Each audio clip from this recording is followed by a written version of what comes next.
Bonjour et bienvenue sur minimachine.net. Aujourd'hui, sixième épisode de notre série sur les clés PC. Donc ces toutes petites clés qui permettent de faire beaucoup de choses avec un écran de PC ou un téléviseur, le transformer en Smart TV. Et aujourd'hui, un élément important qui concerne tout ce qui va être vidéo à la demande, jukebox multimédia, etc.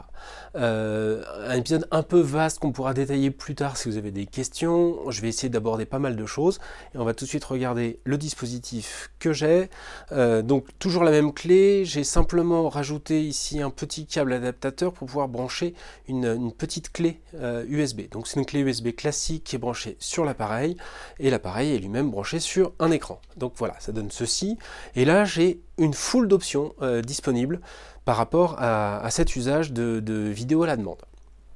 Première option payante, c'est la version Play Store, donc qui me permet d'aller accéder, on va retourner sur la Home, d'accéder tout simplement au contenu proposé par Google. Les contenus Google, c'est tout simplement les films qui sont téléchargeables, payants, qui sont proposés par Google. Donc voilà, on a tout ce genre de films qu'on peut, on peut simplement choisir, louer ou acheter. Et puis regarder directement où qu'on soit avec la clé sur un grand écran. Donc ça promet de la qualité, une assez bonne qualité sur le contenu, etc. etc. Donc c'est la solution de base, mais c'est la solution payante par défaut de ce type d'engin. Deuxième solution qui est évidente, c'est YouTube. YouTube va nous permettre d'aller sur le net, se connecter et d'aller regarder les contenus de notre choix. Donc pour ça, c'est assez simple, on se connecte, on clique sur le moteur de recherche et on va aller chercher, par exemple, je vais regarder GoPro, parce que je sais qu'il y a des vidéos qui sont efficaces. Voilà, hop. Alors malheureusement mon dispositif, j'ai pas de son, donc on va pas pouvoir écouter ce qui se passe, mais le son est bien géré par ce type de clé. Là le son sort en HDMI et malheureusement mon adaptateur HDMI vers DVI ne permet pas de profiter du son sur l'écran. Voilà, donc j'ai ma vidéo qui est ici, on va essayer de la passer en plein écran et comme vous pouvez le voir, ça dépend vraiment de la vitesse de chargement. Du Wi-Fi, du streaming en lui-même, la qualité d'image en tous les cas, elle est tout à fait correcte. On a du plein écran et ça se passe vraiment très très bien. Donc c'est le premier usage basique de ce type de clé, c'est d'aller chercher du contenu sur YouTube, sur Dailymotion, sur Vimeo, sur tous ces sites de streaming. Donc ça dépend de votre vitesse de connexion. Si votre Wi-Fi est bon, que la vitesse est bonne, là je suis chez Free et sur YouTube c'est pas forcément génial, on a quelque chose de très très très agréable à l'écran. L'image est belle et c'est très agréable à regarder, même sur un très grand écran. Voilà, donc premier truc, c'est vraiment Google Play et YouTube, c'est le plus évident, on va dire, pour avoir vite du contenu.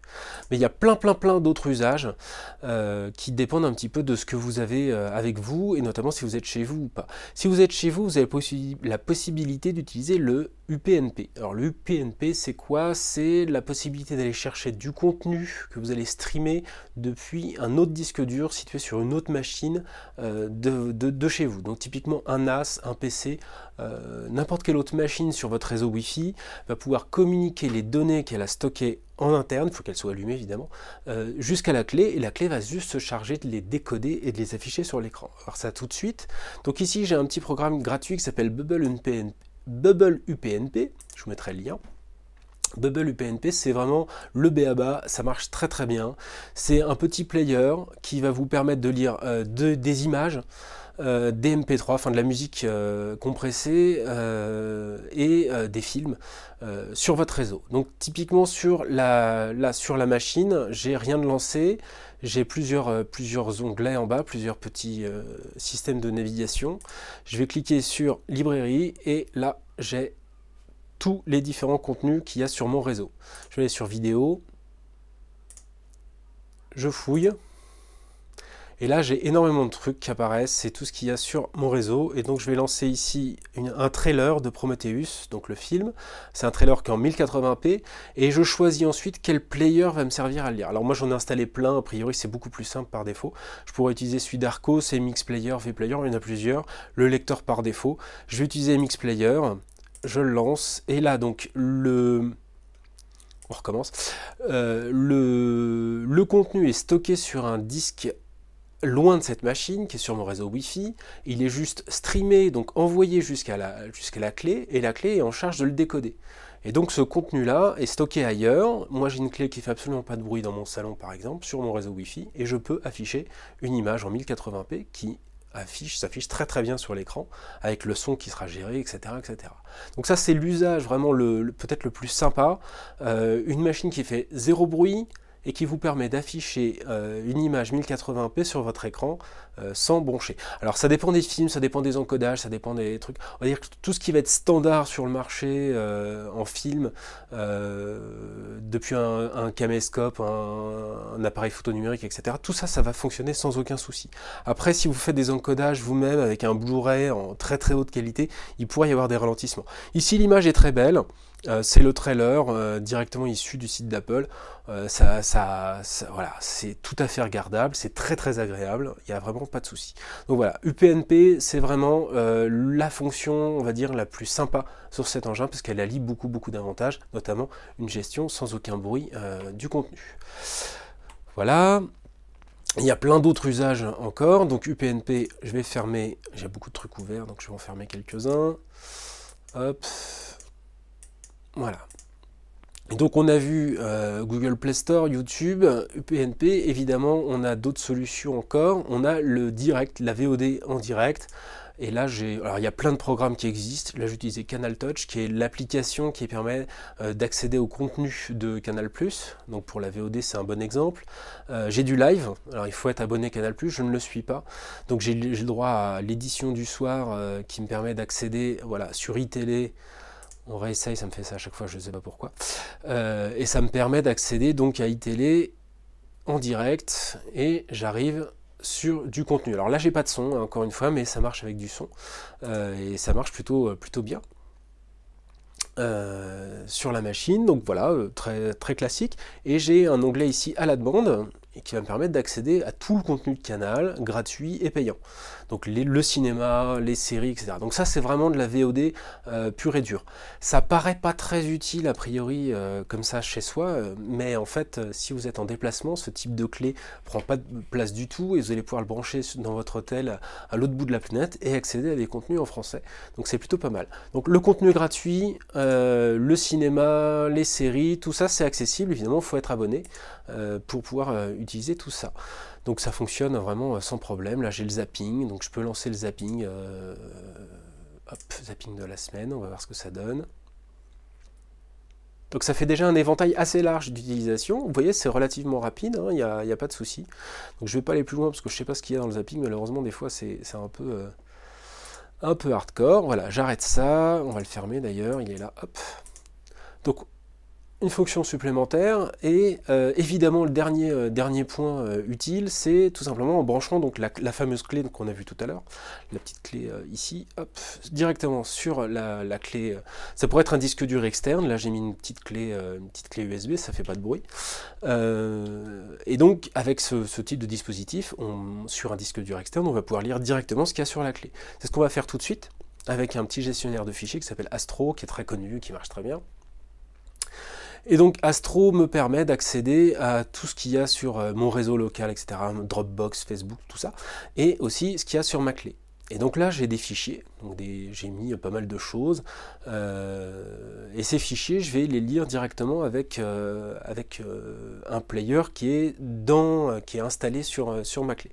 Donc je vais lancer d'abord ceci, qui est un MP4 que j'ai téléchargé je ne sais plus où. Je lance là, pour changer un peu, l'Arcos Video Player qui est très bien, qui fonctionne bien sur ce type de machine. Et voilà, ça se lance, l'image est encore une fois très jolie. J'ai pas un bruit, c'est vraiment super silencieux, malheureusement j'ai pas le son. Super silencieux, et j'ai une vidéo, ici c'est du 720p, ça passe sans aucun problème. Donc très agréable à utiliser, avec plein de formats différents, on va le voir. Donc, voilà, j'arrête, on va lancer ceci qui est un fichier très lourd, qui est le fond d'écran des Chromebook Pixel. Donc un fichier en très très haute définition. La machine n'a aucun problème pour l'afficher. Par contre mon écran lui, il a du mal, ça pixelise un peu, ça scintille, c'est pas très très joli. Par contre c'est voilà, c'est vraiment très propre, très agréable. Et encore une fois, voilà, ça fait partie des usages très sympas de la machine. On peut afficher des très belles définitions d'images. Un dernier essai avec, ça c'est un film que j'ai fait moi-même avec un appareil photo numérique. Voilà, c'est pour le test pour un autre épisode sur les clés PC avec un zoom. Donc c'est du 1080p.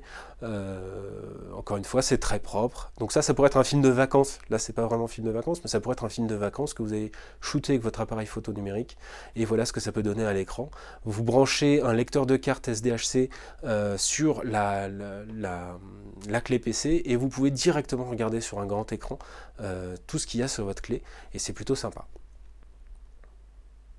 Donc multi-usage encore une fois. Alors j'ai d'autres exemples, là j'ai un film, hop, on va le lancer avec l'Arcos Video Player, allez hop. C'est Skyfall, donc le dernier James Bond qui est sorti. On va avoir un beau générique. On va le passer. Voilà, alors là c'est pas de la top qualité, mais c'est tout à fait regardable encore une fois. On peut vraiment utiliser ce type. Vous voyez, je peux naviguer vraiment dans l'image en temps réel, je peux avancer, reculer, etc. Ça se passe vraiment très bien. L'affichage est très bon et ça fonctionne vraiment très bien. Donc c'est un des usages phares, on va dire, de ce type de solution. La vidéo à la demande, c'est vraiment un des usages demandés au Smart TV aujourd'hui. La clé PC coûte 40 €, 40 $ même des fois. On la branche derrière son écran et ne serait-ce que pour l'UPnP, donc la possibilité d'aller lire, streamer des contenus qui sont sur votre réseau, c'est vraiment génial. Ça se fait automatiquement. Bubble UPnP va scanner tout ce qu'il y a de nouveau sur votre réseau. Ça peut afficher également des images. Ça peut également afficher, jouer de la musique. Et donc on a vraiment une solution qui est super agréable. Autre truc très sympa qu'on verra un peu plus tard, c'est qu'il est possible de ne pas avoir à manipuler l'interface Android pour pouvoir utiliser ces fonctionnalités et donc par exemple balancer depuis un autre poste du contenu sur notamment de la musique sur ce type de clé qu'on va brancher derrière un ampli numérique. Voilà, prochain épisode on va parler du Google Play parce qu'apparemment vous avez beaucoup de questions. À bientôt.